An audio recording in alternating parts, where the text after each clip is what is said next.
बिस्मिल्लाहिर्रहमानिर्रहीम। अस्सलाम वालेकुम। आज हम आपको ब्रेड पॉप्स बनाने की रेसिपी दे रहे हैं जो कि बहुत ज़्यादा मज़े के बनते हैं और जब आप एक दफ़ा खाएंगे तो ज़रूर इंशाल्लाह इनको ट्राई करेंगे।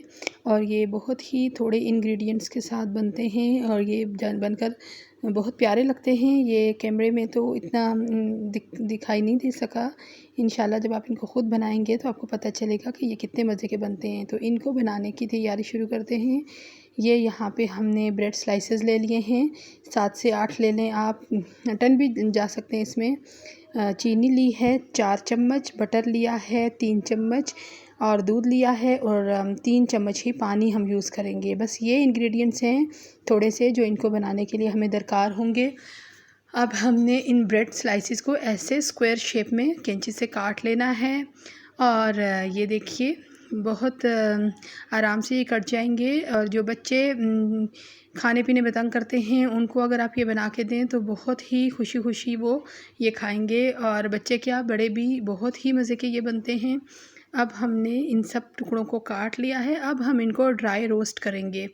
एक नॉन स्टिक पैन ले लेंगे और इसमें इनको ड्राई रोस्ट कर लेंगे। पहले मीडियम फ्लेम रख के ये जले ना, बस अच्छे से ड्राई रोस्ट होके क्रिस्प से हो जाएं तो फिर हम इनको निकाल लेंगे। आहिस्ता आहिस्ता से हम इनको ड्राई रोस्ट करेंगे। अगर 1 या 2 दिन हो गए डबल रोटी को तो और ज़्यादा ये अच्छे बनेंगे उसके।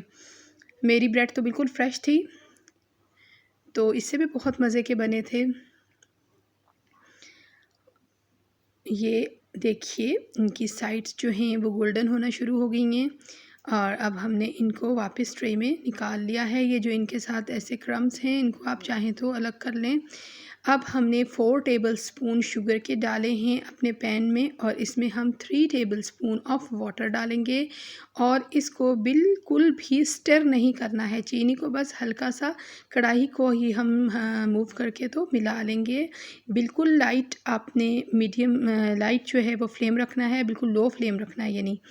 और हमने इसको बिल्कुल स्टिर नहीं करना है। जब इसमें अच्छा सा एक बॉईल आ जाएगा तो हम अपना जो ये बटर है 2 टेबलस्पून बटर वो हम इसमें ऐड करेंगे। ये देखिए हमने अपना बटर इसके अंदर ऐड कर दिया। बटर भी ऐड करके हमने इसको स्टिर नहीं करना है, बहुत ही लो फ्लेम पे बटर को डिज़ोल्व होने देना है। और देखिए बटर आहिस्ता आहिस्ता डिज़ोल्व हो रहा है। जब ये डिज़ोल्व हो जाएगा बटर तो फिर हम इसके अंदर अपना मिल्क ऐड करेंगे। जो हमने 1/4 कप मिल्क रखा है, ये छोटा सा कप था, उसका भी जो है फुल नहीं है, वो 1/4 है। ये देखिए ये मिल्क ऐड करके हमने इसको स्पैचुला से स्टिर करना है। और जब ये इसको हम स्टिर करेंगे इसको हम अब लो फ्लेम पे रखेंगे और मीडियम पे बल्कि कर देंगे और देखेंगे कि आहिस्ता आहिस्ता ये हमारा थिकनेस की तरफ आएगा बैटर। जब ये देखिए आप हम इसको स्टिर करेंगे और आहिस्ता आहिस्ता हम इसको थिकनेस की तरफ लाएंगे। इसको फ्लेम को ज़्यादा तेज़ नहीं करना कि ये जल ना जाए। काफ़ी जब ये थिक हो जाएगा हमें ऐसे लगेगा जैसे एक ग्लेज़ सा बन गया है, जिसमें ये देखिए ये इसकी कंसिस्टेंसी हो जाएगी यूँ। जब ये हमें नज़र आएगा फिर हम इसमें अपने ब्रेड पॉप्स को डालेंगे ताकि वो सब कोटेड हो जाएं। और ये ब्रेड जो है बटर और शुगर कोटेड होंगे। अब ये ऐसे हमने इनको कोट कर लेना है 2 मिनट के लिए। मीडियम टू लो फ्लेम रख के हमने इसको ऐसे ये सारी कोटिंग से कोट कर लेना है।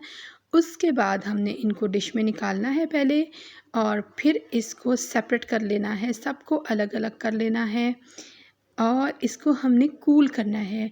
आप फ़ैन के नीचे रखते हैं, फ्रिज में रखते हैं, मुझे नीचे फ्रिज में यह है 15 मिनट के लिए या रूम टेम्परेचर पे ही रख के कूल कर लें। ये जब अच्छे से कूल हो जाएंगे तो आप इनको फिर ट्राई करें। बहुत मज़े के बनते हैं ये और बच्चों को तो बहुत ज़्यादा पसंद आएंगे और इस बहाने वो कुछ ना कुछ खा भी लेंगे। और इस तरीके से इनको ऐसे पॉट में डालें आप। ये जब कूल हो जाएंगे तो जैसे जैसे पॉपकॉर्न्स होते हैं क्रिस्पी से ऐसे हो जाएंगे। और बटर और मिल्क का टेस्ट इनमें है तो ये बहुत मज़े के बनते हैं। ज़रूर ट्राई कीजिए। अल्लाह करे आपको बहुत पसंद आए। अल्लाह हाफ़िज़।